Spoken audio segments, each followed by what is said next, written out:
Oui, ben oui.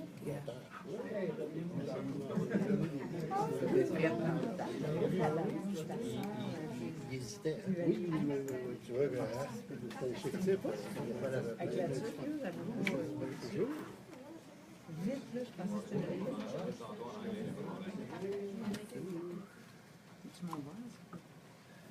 On va en profiter au point de départ parce qu'avec le sont en deadline, on va faire quelques photos avant de commencer la conférence de presse pour permettre à ceux qui doivent prendre immédiatement des photos pour être respecter leur agenda. On va vous laisser faire.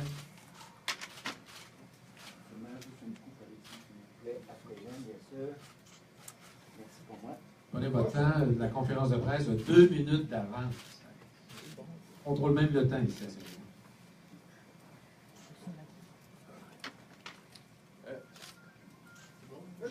Encore. Une dernière. Oui, excusez-nous.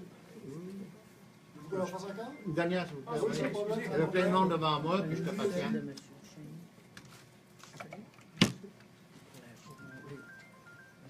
Oui. Bon, merci beaucoup. Dernière photo, peut-être? Oui. C'est bon? Et voilà, on peut commencer. Merci beaucoup de votre présence. Bonne fin de journée à tous. Vous entendrez d'abord M. Stéphane Maher, maire de Saint-Jérôme, qui sera suivi de M. Jacques Duchesneau pour parler du BIPA. À la suite de leur prestation, on aura une période de questions où on aura des échanges avec la presse. Merci beaucoup de votre présence encore. M. Maher, Merci, M. Parent. Alors, bonjour à tous. Bienvenue à cette importante annonce aujourd'hui. C'est aujourd'hui que nous annonçons la création du Bureau d'intégrité professionnelle et administrative de Saint-Jérôme, le BIPA. Évidemment, les premières questions que les gens nous posent, c'est pourquoi on a décidé de créer aujourd'hui et de faire cette annonce du BIPA. C'est suite à plusieurs éléments, plusieurs interventions qui sont intervenues depuis la suite. Donc, il faut se rappeler que depuis, même avant mon arrivée, en 2013, on avait déjà des rumeurs d'allégations à Saint-Jérôme, d'un système de collusion qui était bien en place, et d'élections clés en main. Il faut bien comprendre qu'on était ici au niveau des allégations. Par la suite, au niveau de la commission Charbonneau, donc lors du témoignage récent de la commission Charbonneau, on venait confirmer qu'il y avait un système de collusion en place à Saint-Jérôme. Évidemment, la commission Charbonneau a un rôle administratif, on est toujours au niveau des allégations.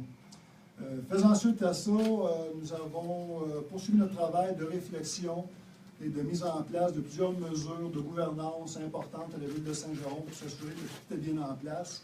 Et récemment, il faut bien comprendre, c'est les aveux de l'ancien ingénieur de la ville, M. Éric Frigon, qui venait confirmer qu'il y avait effectivement un système de collusion et de partage de contrats à Saint-Jérôme. Alors là, vous comprendrez qu'on devait agir.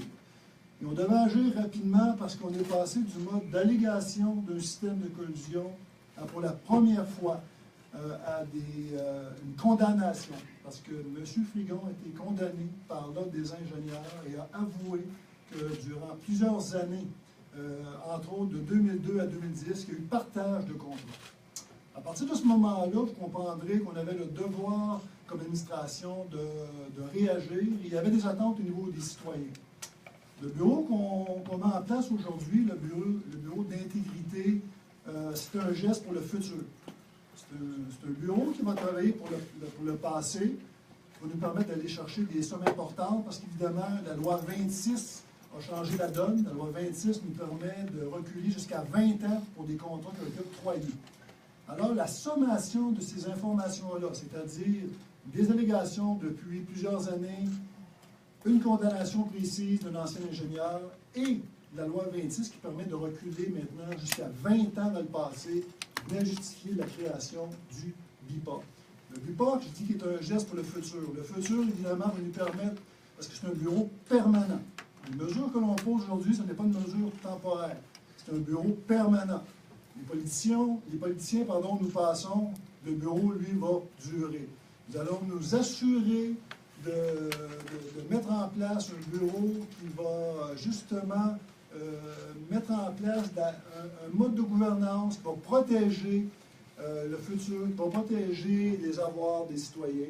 Donc, c'est un geste important. Par la suite, évidemment, pourquoi nous avons décidé de mettre en place un système totalement apolitique?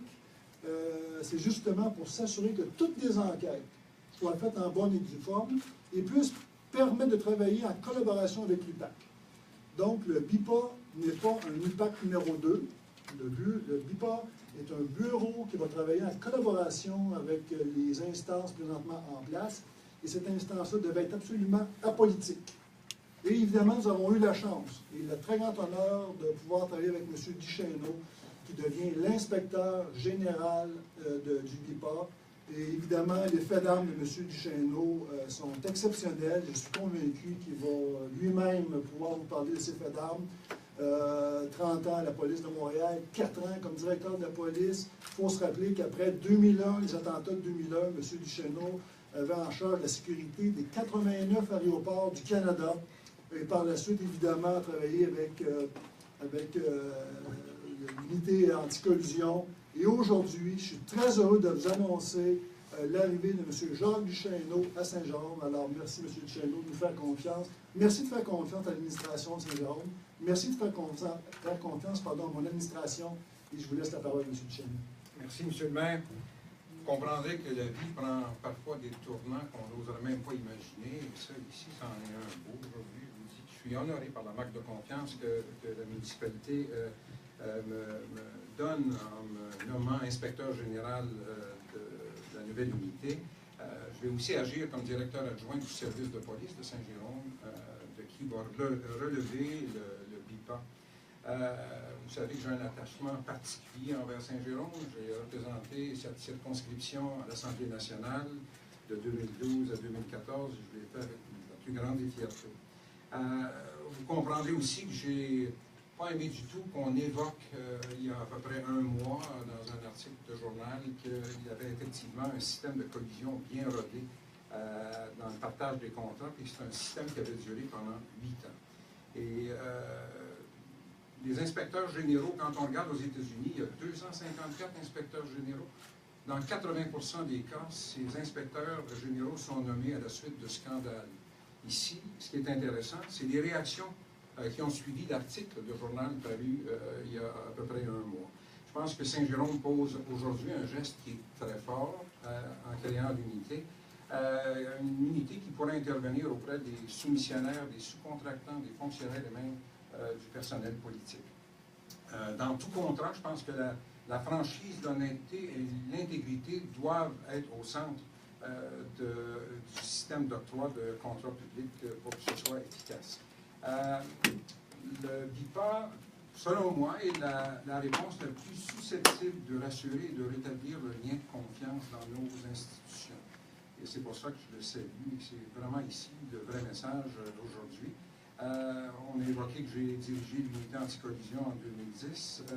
7 ans plus tard, j'entreprends, croyez-moi, avec détermination et surtout conviction, le nouveau mandat qui va me permettre de diriger pendant 3 ans le Bureau de l'intégrité professionnelle et administrative.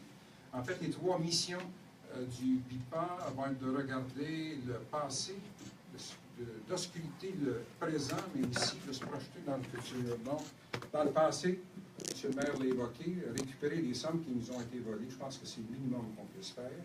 Le présent, ça va être de surveiller au quotidien la gestion et aussi l'octroi des contrats dans leur exécution et de détecter tout acte qui pourrait représenter une malversation, tout acte répréhensible.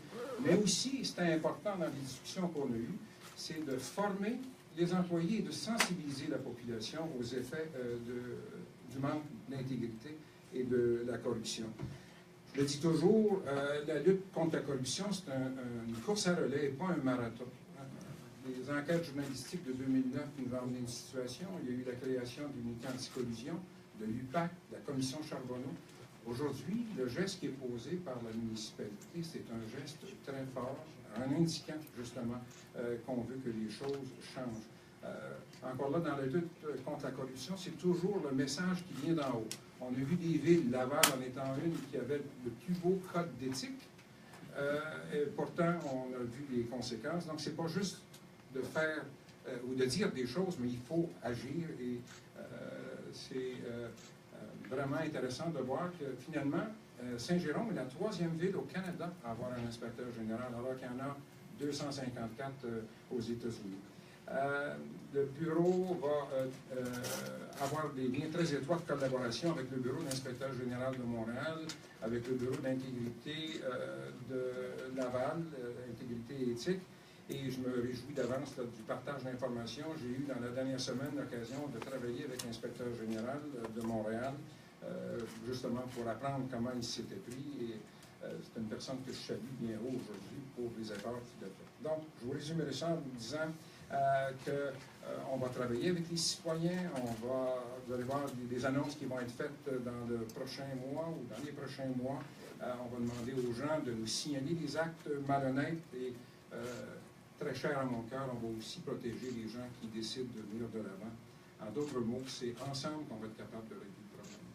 Merci, M. Chano. D'ailleurs, juste important, et je tiens à souligner d'ailleurs, dès 2011, mon confrère provenant, M. Gilles Robert, qui était à ce moment-là député ici à Saint-Jérôme, avait dénoncé justement ces allégations-là. Et la raison pourquoi on pose ce geste-là aujourd'hui, c'est pour faire face justement au concept de l'État-providence. Trop longtemps, les gens viennent s'appuyer sur l'État va régler les problèmes, notamment l'UPAC va régler les problèmes. C'est faux. L'UPAC ne peut pas tout régler les problèmes au Québec. Et c'est important que les villes se prennent en main. Comme l'a mentionné M. Duchesneau, présentement, nous sommes 3 villes, Montréal, la ville de Laval et la ville de Saint-Jérôme, qui posent un geste. Et je tiens à tendre la main à mes confrères et consoeurs des autres villes. Nous devons tous travailler ensemble pour créer plusieurs bureaux qui vont venir compléter le travail amorcé par l'UPAC. Alors, à partir des allégations, la création de l'UPAC, la commission Charbonneau, aujourd'hui, je pense qu'on vit un jour important. Une capitale régionale pour la ville de Saint-Jérôme investit des sommes significatives pour mettre fin à la corruption, retrouver justement des sommes perdues, rassurer les citoyens et assurons-nous probablement bâtir pour le futur. Alors, merci beaucoup. Je pense qu'on peut passer à la période de questions. Merci, M. La période de questions. Pour les besoins de la captation, on a un micro qu'on peut faire circuler. Première question. Jacques Bissonnet, Radio-Canada. Vous parlez d'investissement, M. le maire. C'est combien ça coûte votre unité? Écoutez, un bureau comme ça, pour être fonctionnel, a besoin d'investissements de 1 à 1,2 millions par année pour permettre d'avoir de 7 à 10 personnes qui vont pouvoir travailler. Et c'est évidemment M. Duchesneau qui a full autorité, il a complète autorité dans le choix de sa structure. Mais de façon générale, on retrouve évidemment des ingénieurs, des avocats. Mais je vais laisser M. Duchesneau précisément mettre en place sa structure. Est-ce que M. Duchesneau va avoir aussi les mêmes pouvoirs que le BIG à Montréal? Est-ce que vous allez pouvoir annuler les contrats, M. Duchesneau, ou est-ce que vous avez ce pouvoir-là? On va travailler justement sur le mandat qui doit être encadré par, dans le code de l'inspecteur général, une loi. Ici, ce sera un règlement municipal et c'est déjà commencé. On est en train de préparer une ébauche là, qui devrait être acceptée par le conseil municipal. Mais à la limite, ce serait le cas. Bien, l'objectif, c'est ça, effectivement. De voir les pouvoirs qui nous sont donnés pour être en mesure d'empêcher justement l'érosion quand un contrat est donné. On ne peut pas tout simplement dire on vous a donné le contrat puis on verra si on s'est fait voler plus tard. Je pense qu'il faut prévenir. Merci. Donc, de façon bien pratique, dans ce cas-ci, le BIPA fait une recommandation au conseil municipal et on peut présumer, lorsque le BIPA fait une recommandation, exemple, d'annuler un contrat, le conseil municipal serait bien mal vu de dire non, évidemment. Monsieur le maire, bonjour, monsieur le maire. Oui, Poirier TVA. Est-ce que vous accordez un budget annuel de 1 million et plus? Oui.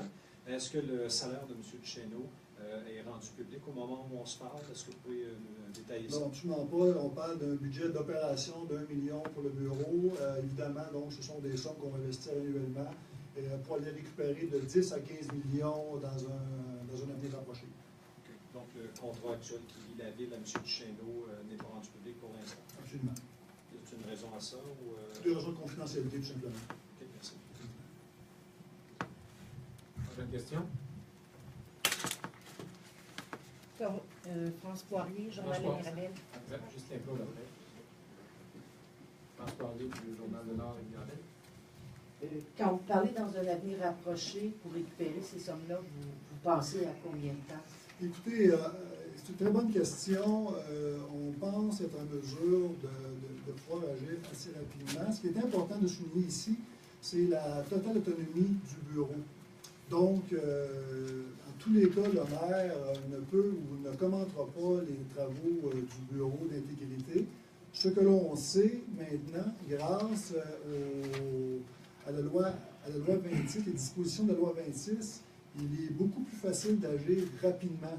Évidemment, on ne peut pas parler présentement parce que c'est confidentiel, mais nous disons que le bureau a maintenant des outils administratifs disponibles qui permettent d'agir plus rapidement, ce qui n'était pas possible par le passé.